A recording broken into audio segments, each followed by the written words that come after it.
Pile number 1, pile number 2, pile number 3. So, you might choose, you might pick what pile do you want.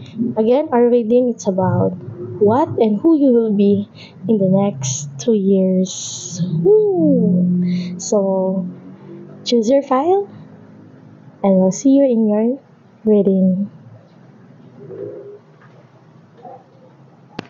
Okay, for those who picked pile number 1, this reading is for you. So, King of Swords. Okay, pile number 1. Your main card is the King of Swords. So, what does it mean? So, it means after 2 years, you are in your good, I could say mental health. Okay? Kumbaga, hindi ka na, you are matured na, yon. That's the right term. Kumbaga, hindi ka na basta maluloko ng kahit sino. You have that discernment na, alam mo na pag niloloko ka ng tao or hindi, you also know how to cut people ties. Ibig sabihin, hindi ka natakot. For example, strong na yung boundaries mo eh. Pag itong taong to, alam mong niloloko ka, cut it off na agad, ganun ka na. So, hindi ka naman nonchalant. Maybe nonchalant in a good way, but at the same time, hindi ka naman din heartless. Okay? Sana. No? So, in the next 2 years, nakikita ka dito, you are in your best of best year of your life. Okay? Parang ito yung year after 2 years, that will be the year of you really know who you really are na talaga. Alam mo na talaga sa sarili mo kung sino ka talaga at kung ano yung mga kaya mong gawin at ano yung mga kaya mo at hindi mo kayang i-tolerate.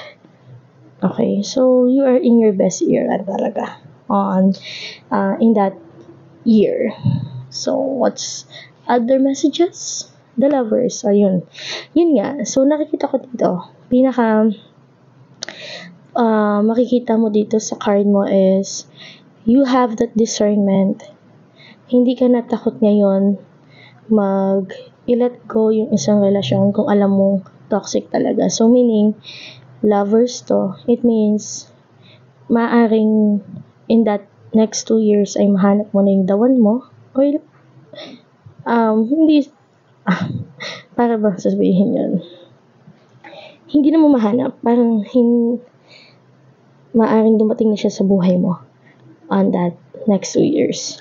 Okay? And, because you are mature na, you know how to, alam mo nang basahin yung mga tao sa paligid mo. So, you would know if this person will be the right person for me or not. So, you have that, kaya mo na yung ganong bagay. Okay? Hindi ka na takot at maingat ka na talaga. Okay. 8 of Pentacles. So, you're all good. Talagang, in the next 2 years, talagang you are in the King of Swords na. Ang galing. Ang galing. Ang ganda. Ang ganda nakikita ko sa'yo. Oops. Yun lang. Yun lang. In the next 2 years, when it comes to career, love life, all good. Masasabi ko. Lagay natin siya dito.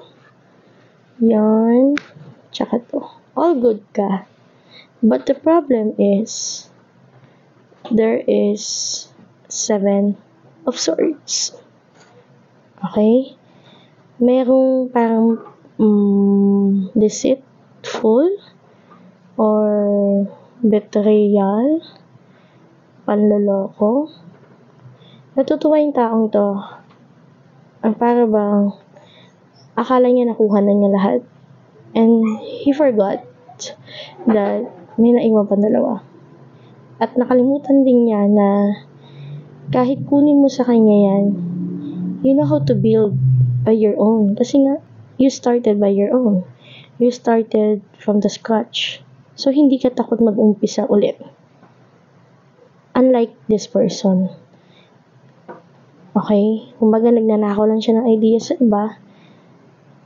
Hindi siya makapag-come up ng own ideas niya. Pero ikaw, you can come up with your own ideas. Kung business matter to, kahit malugi ka, magsara yung business mo, you can have another business again. in a different name, in a different brand, in a different product or services.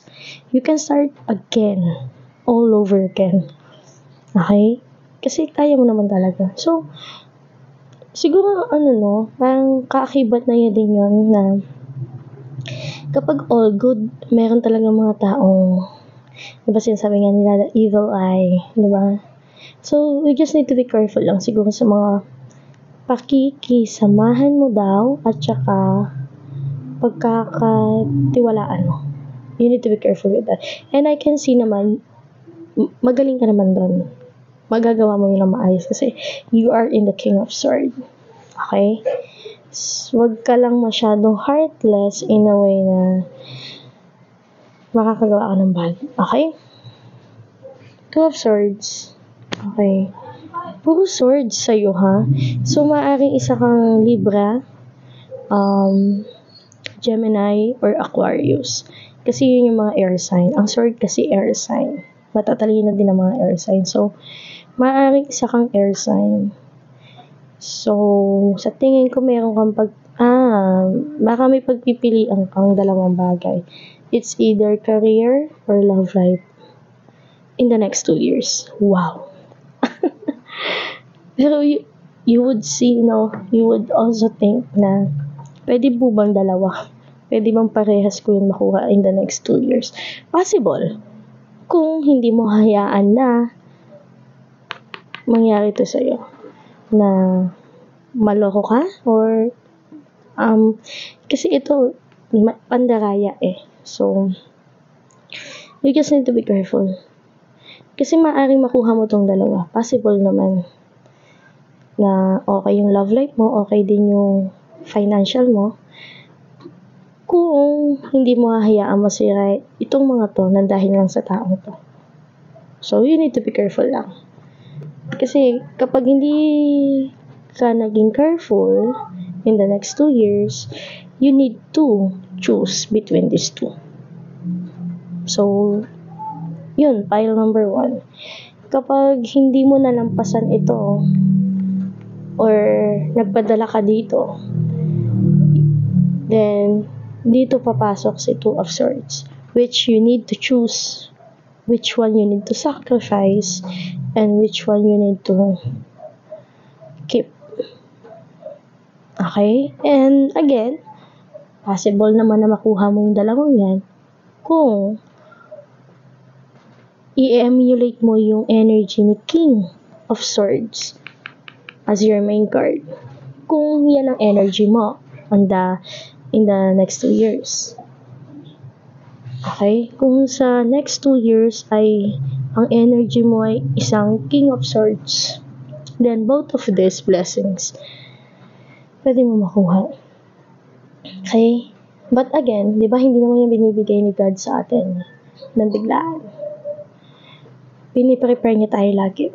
So, with that preparation, make sure na talagang hinahayaan mo i-prepare ka ni God. Kasi pag piniprepare ka niya, hindi mo siniseryoso, hindi mo inaayos buhay mo, then, pag dumating tong dalawa sa'yo, baka mapunta ka dito na kailangan mong mamili.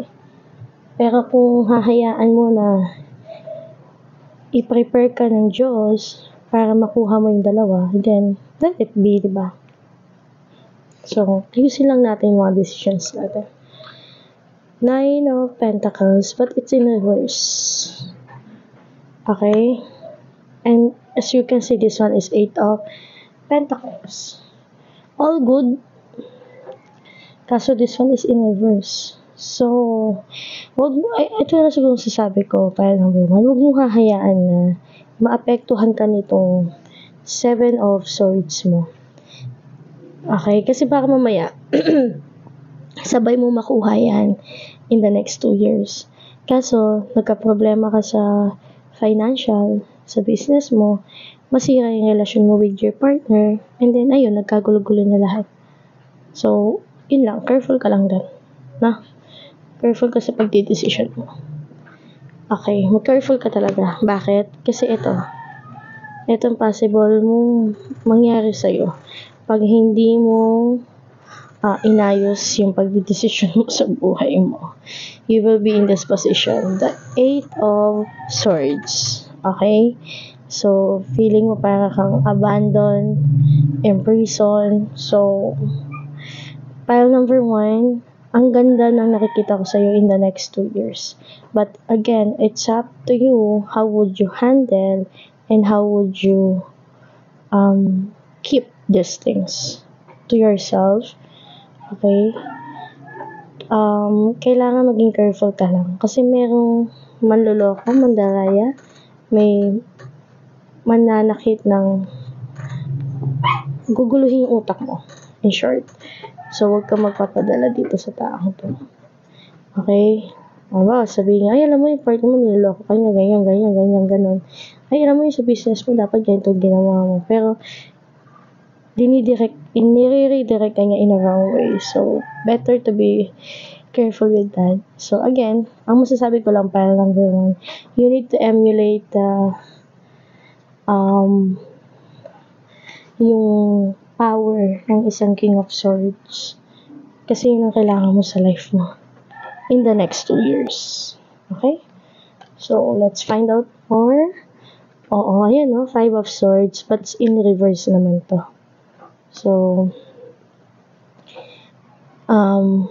nakikita ko naman dito, pile number 1, mukhang hindi mo naman hahayaan na magkamali ka sa decision mo. Parang pinapakita lang dito yung possible na mangyayari kung magkakamali ka ng decision na gagawin mo for the next 2 years. Tingnan mo, Queen of Cups in reverse. So, mahihirapan ka emotionally, mentally. So, ito, it's just, let's say this could be a warning din. And this is a good warning, no? Bakit? Kasi, magiging aware ka na so I need to be careful. I can have those things, I can have the love life, the career, lahat, but I just need to be careful with my decisions in life. Huwag ka masyado magtiwala. Okay? Huwag ka masyado magtiwala. Kahit best friend mo pa yan, kaibigan mo yan, kapamilya mo pa yan, we need to be careful pa rin with the people that surrounds us. No? And the Hierophant. Ayan, Hierophant, it's good, pero it's in reverse. So, yun nga lang. Okay, pile number 1. You need to be careful. Kasi itong pinakikita sa reading mo ngayon, parang it's a warning for you. Na you can have it all. Kung ano yung pangarap mo sa buhay mo, kung ano yung pinagdasal mo, makukuha mo. Just be careful with the people around you na pagkakatiwalaan mo, pakikisamahan mo. Okay, careful ka lang daw. So, that is the message for your reading today. So, that who and what you will be in the next 2 years. Okay? Magiging successful ka in the next 2 years. Parehas mo makukuha lahat yan, yung magandang yan. Pero, again, nasa sayo kung magpapadala ka sa emosyon mo at sa pag-iisip mo, pag-overthink mo na hindi maganda. Okay? So, kung hindi maganda, better is you need to say it, you need to work on that. Okay? Kung sa tingin mo yung taong to, hindi mo pagkakatiwalaan, edi, huwag mo nang pagkatiwalaan. Huwag ka na magkwento sa kanya na kung ano-ano. Huwag mo nang i-entrust sa kanya yung mga importanteng bagay. Okay? So, pile number 1, that will be your reading for our pick a card this day. So, thank you for listening, pile number 1, and I hope it resonates. And again, this is a warning as for you to remember in the next 2 years. So, good luck, God bless, and we'll see you again in our next reading. Bye!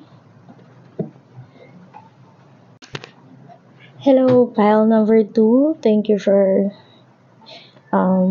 watching this video, pile number 2.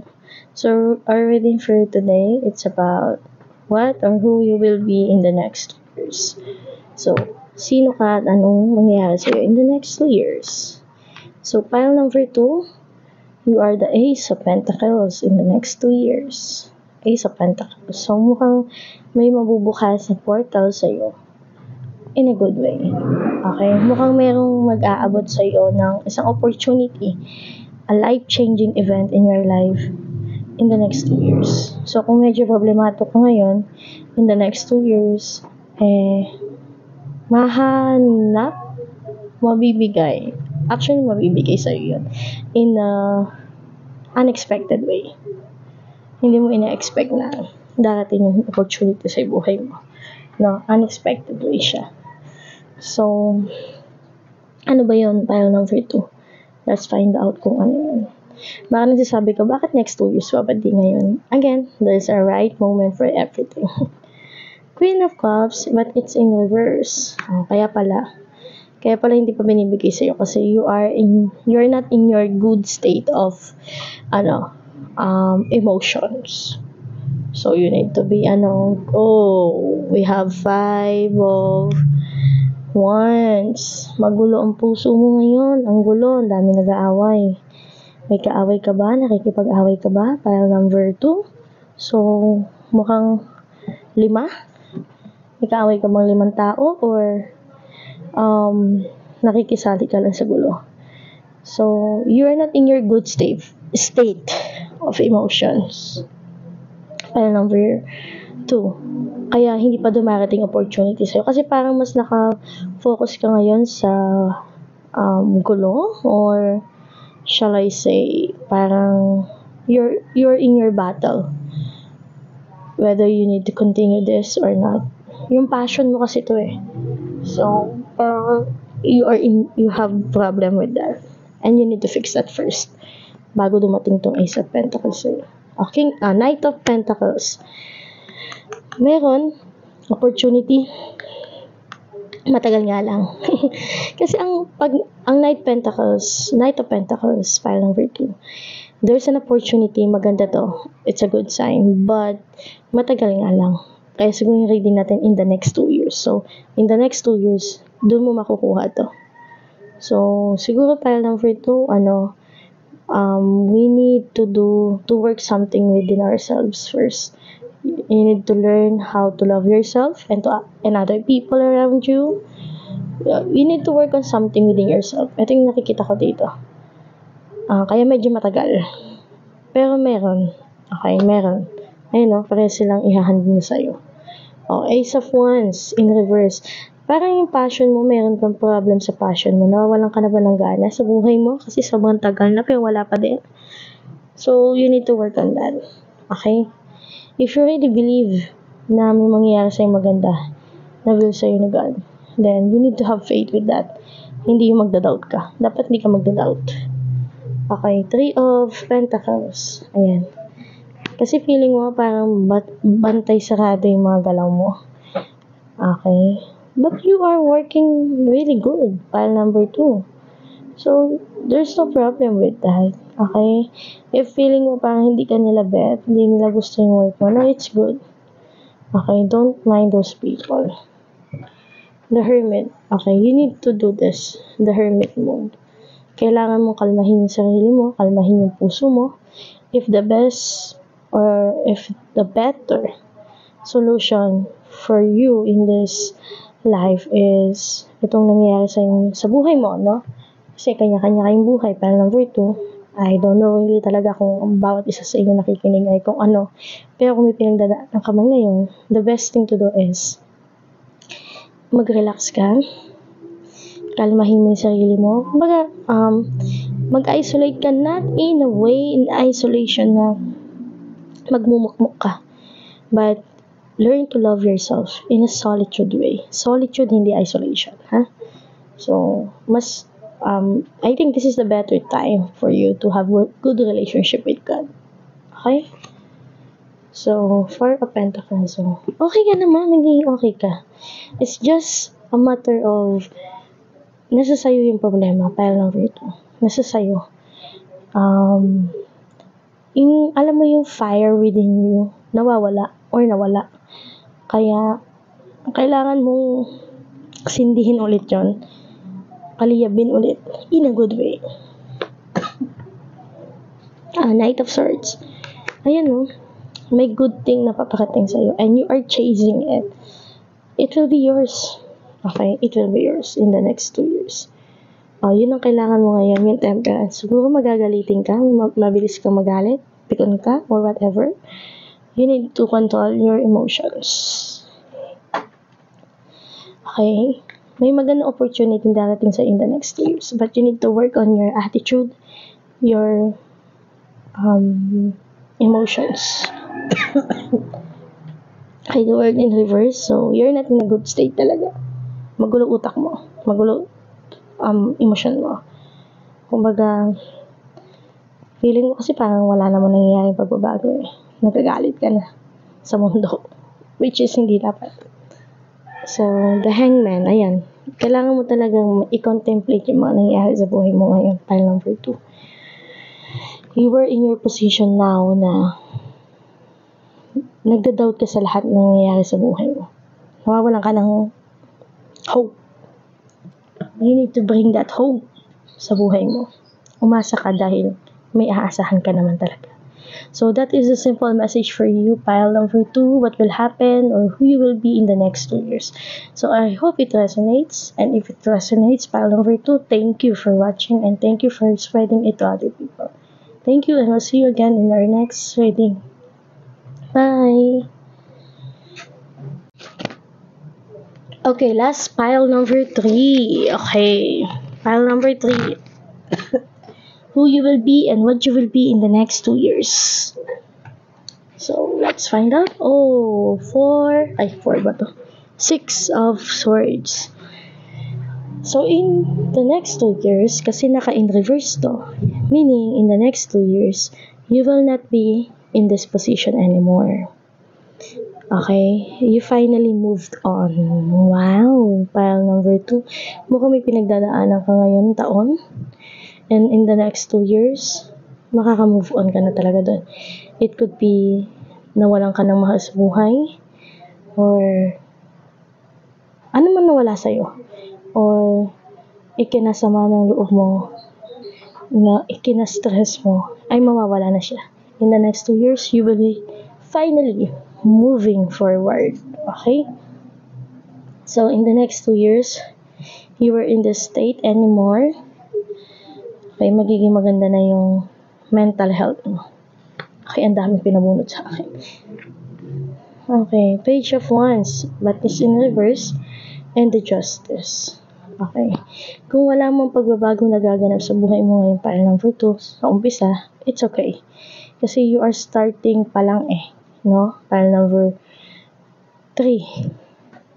So, mukhang meron kang justice na pinaglalaban dito, and kung meron kang court case, pile number 3, ikaw mananalo doon. Okay? The justice will favor you. Okay? Kung may problem man, ano mang problem pinagdadaanan mo ngayon, pile number 3, lalo na when it comes to court cases, or whatever man yan, ikaw ang panalo. Ikaw mananalo. Okay? Sa umpisa, akala mo parang makamalabo, pero hindi. Kasi yung huling halakak. So, 7 of Pentacles. Okay? Malungkot ka ngayon kasi parang yung mga valuable things sa buhay mo nawala. It could be things talaga, or could be a person. It depends. Pero more on valuable things to. Siguro mga kung pera to, or I don't know. Maybe it's like that. Pero pwede din hindi. So, it's up to you kung ano yung relate sa buhay mo.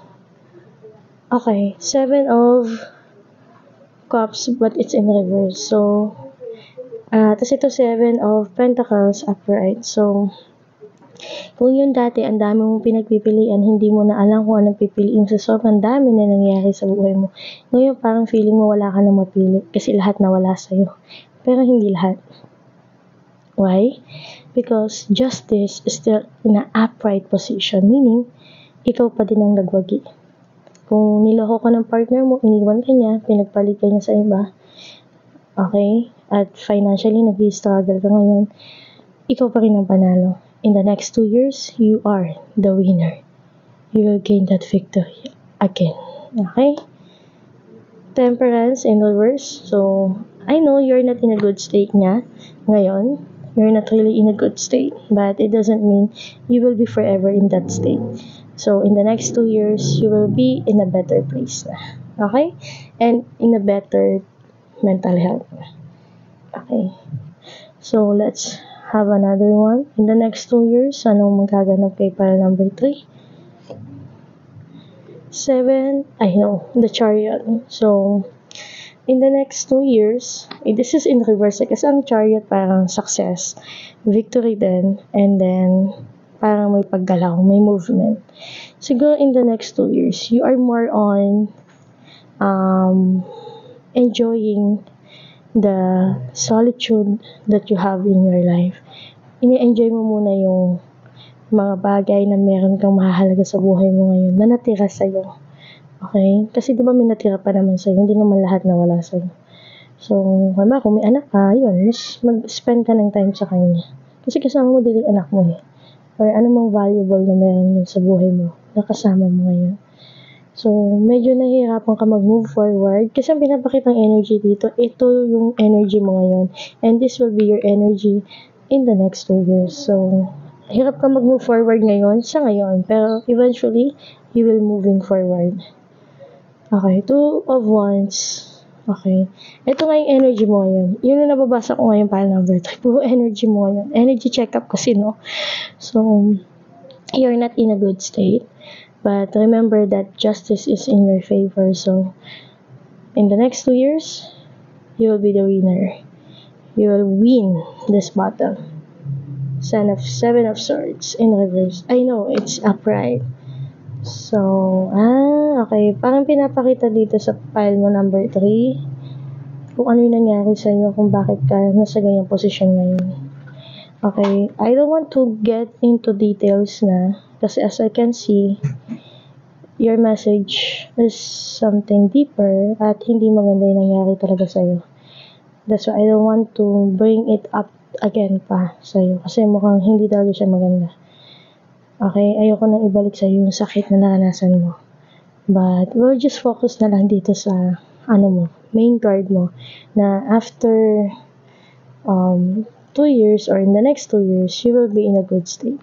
So, ano man ang naranasan mo dito sa 7 of Swords, justice will prevail. Ikaw mananalo. Okay? Let's have an oracle message. Pile number 3. I think you need this. The wastelands, sustainability, slow down, tend to your garden. So, hindi naman kailangan pag nag-moving forward ka mabilisan. You need to take it slow hanggang sa makabuo ka ulit, hanggang sa maging maganda ulit yung buhay mo. Okay? So, pile number 3, there is an assurance in the next 2 years. Justice will be in your side and you will be family. You are finally moving forward. Maybe in the next 2 years, you will have your own family or new family na. So, best of luck or best of the days in your life. Pile number 3 in the next 2 years. So, again, this is your reading pile number 3 and thank you for listening and thank you for spreading it to other people as well. And God bless you always, pile number 3. And we'll see you again in our next reading. Bye!